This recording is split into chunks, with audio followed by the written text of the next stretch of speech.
सीताराम हनुमान सीताराम हनुमान सीताराम हनुमान सीताराम। श्री सीताराम जी महाराज की जय। तो मैं निवेदन कर रहा था, महाराज वसुदेव जी बड़े उदास होते, बड़े दुखी हो गए। अथा जगाम भगवान देवर्षि ब्रह्मलोकतः उत्थाय तं प्रणम्यासो वसुदेवो व्यपूजयत्। देवर्षि नारद जी को आता देख वसुदेव जी उठ करके अभिवादन करते हैं। ये हमारी सनातन परंपरा है, ये सनातन मर्यादा है। हमारे द्वार पर कोई अतिथि आवे, चाहे वो हमसे छोटा ही क्यों ना हो, उठ करके उसका स्वागत करना चाहिए। ये भारतीय परंपरा है, ये ही सनातन संस्कृति है। वैसे कोई महात्मा आवे तो आप बैठे हैं, आप यदि लाचार हो तब तो कोई बात नहीं, हाथ जोड़ लीजिए, अपनी लाचारी प्रकट कीजिए। लेकिन अगर आप लाचार नहीं, भगवान ने शरीर स्वस्थ दिया है, तो अजगर के सरीखे बैठे नहीं रहना चाहिए। कोई संत महात्मा आवे तो उठ करके उनका अभिवादन करना चाहिए, स्वागत करना चाहिए। देवर्षि नारद जी को आता देख वसुदेव जी ने चरण वंदन किया, पूजन किया। नारद जी ने पूछा, भाई क्या बात है, आप बड़े उदास लग रहे हैं। यद्यपि नारद जी सब जानते हैं, लेकिन फिर भी जिज्ञासा की और जिज्ञासा बस पूछा।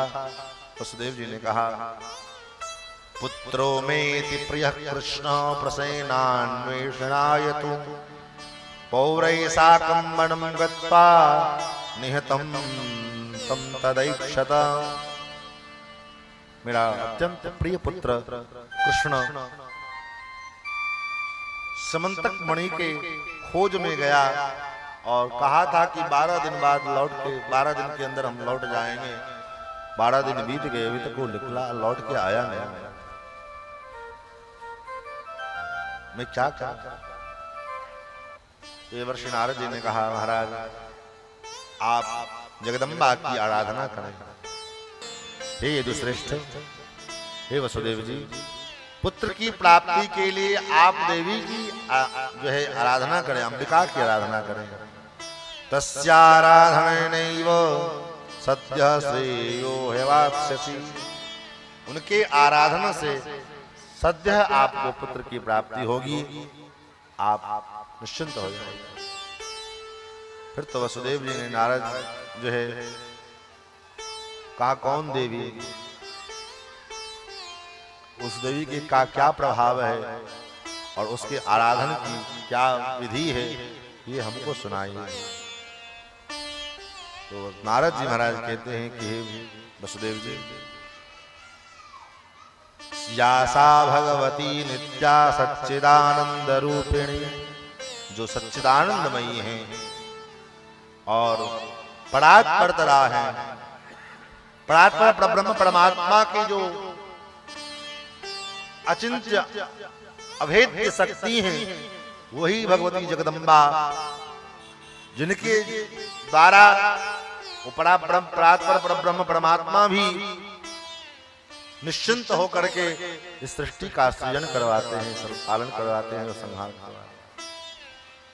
वो परात्पर परब्रह्म परमात्मा की जो आह्लादनी शक्ति है, वही अम्बा, उसी को लक्ष्मी मानो, उसी को दुर्गा कहो, अनेक नाम है उसके। उसी को वही सीता है, वही राधा है। राघवत्ते भवत् सीता रुक्मणी कृष्ण जन्मणी।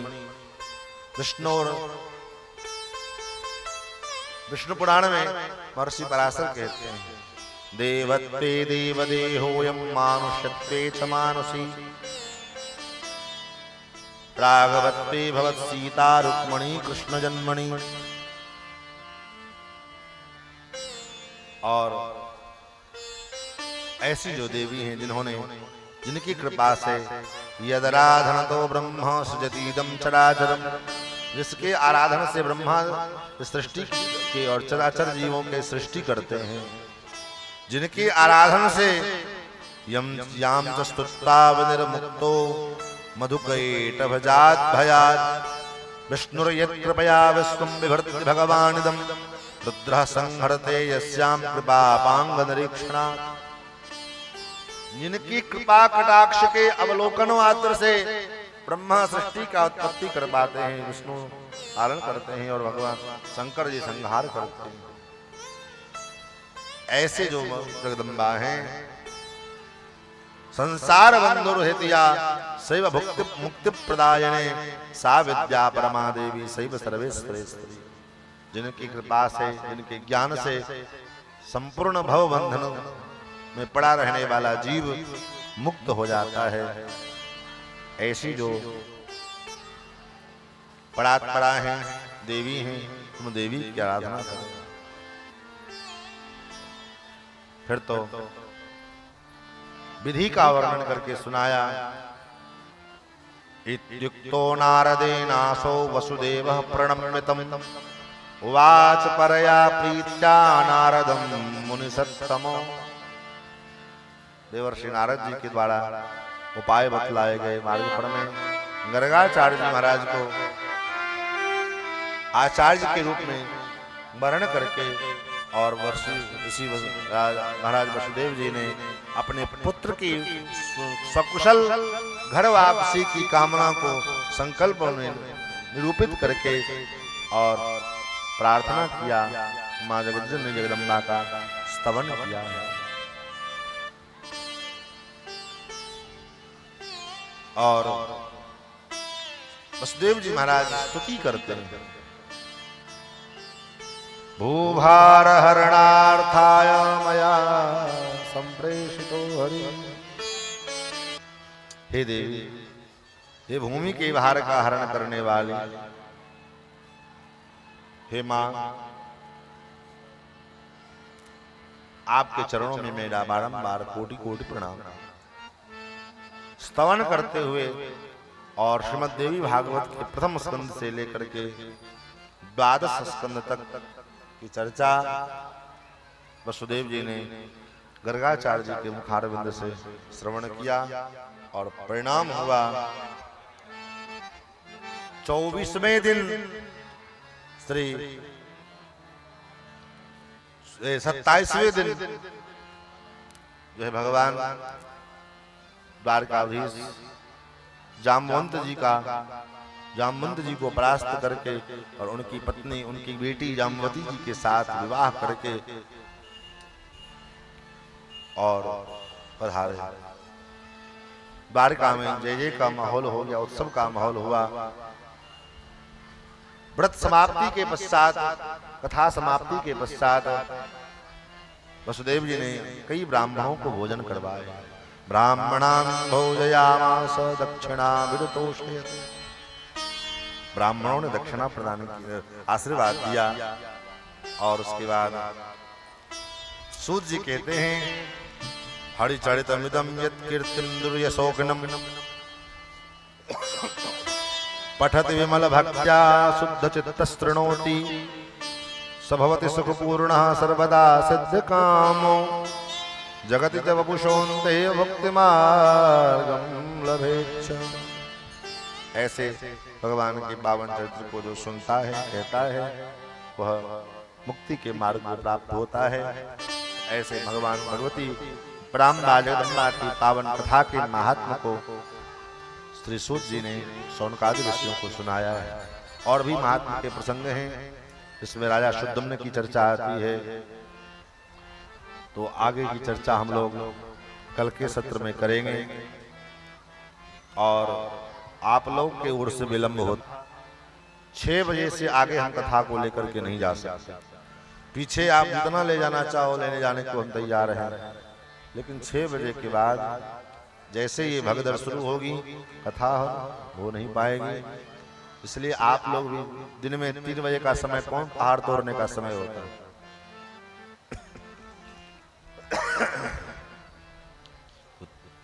खा करके तो आराम ही करते होंगे।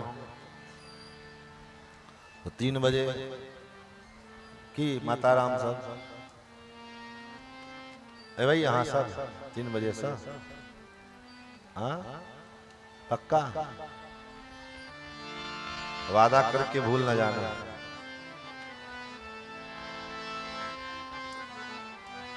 आइए अब माँ की आरती और आरती के पश्चात हम लोग प्रस्थान करेंगे। जगत जननी जगदम्बा महारानी की जय। अम्बे मातु की जय। जय जय श्री सीता जय जय श्री राधे नमः पार्वती पतये हर हर महादेव। ओम चंद्रमा मनसो जातसो सूर्यो अजायत सोदाद्वा ईशप्राणशमगादग्निजायत।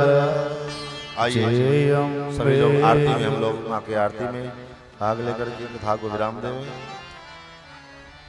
अम्बे तू है जगदम्बे काली, जय दुर्गे खप्पड़ वाली, तेरे ही गुण गाए भारती मैया हम सब उतारों तेरी आरती।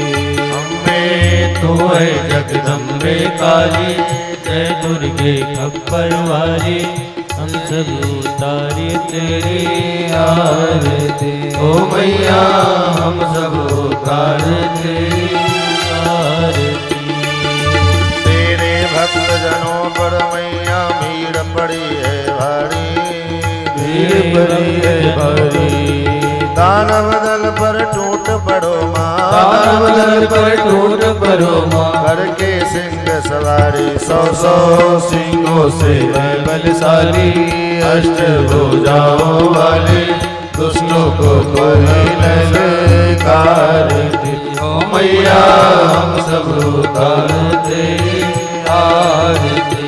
अम्बे तू है जगदम्बे काली, जय दुर्गे खप्पड़ वाली, तेरे ही गुण गाए भारती। ओ मैया हम सब उतार तेरी आरती।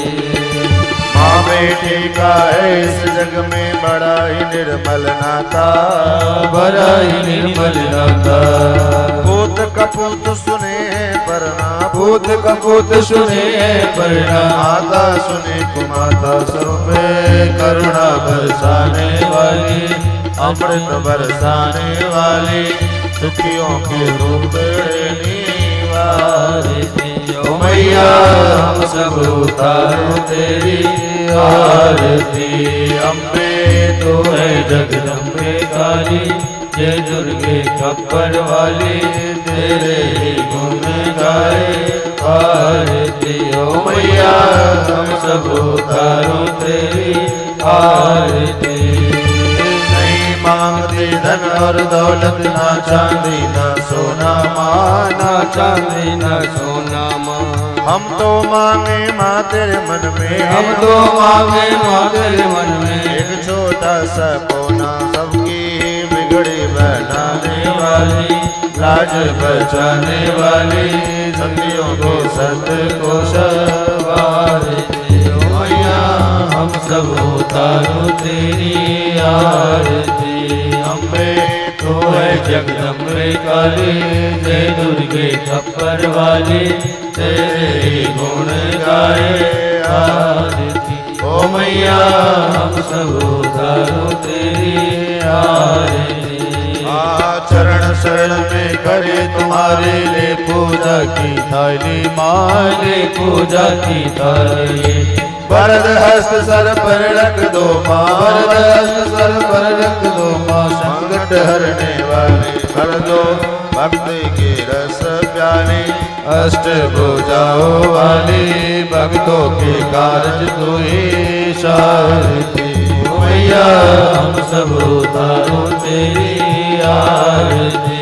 अम्बे तू है जगदम्बे काली, जय दुर्गे खप्पर वाली, तेरे ही गुण गाए भारती। ओ मैया हम सब उतारो तेरी आरती। ओ मैया हम सब उतारो तेरी आरती। ओ मैया हम सब उतारो तेरी आरती। जगदम्बा आरार्तिक्यं समर्पयामि जलेन शीतलीकरणम् आरार्तिक्येन पुष्पै देवाभिवन्दनं हरि ओं यज्ञेन यज्ञमय जन्तदेवास्तानि सर्वाणि प्रथमान्यासन्नाते हनाकं महिमानः यत्र पूर्वे साध्याः सन्ति देवाः सुगन्धपुष्पाणि यथा कालोद्भवानि च पुष्पाञ्जलिर्मया दत्ता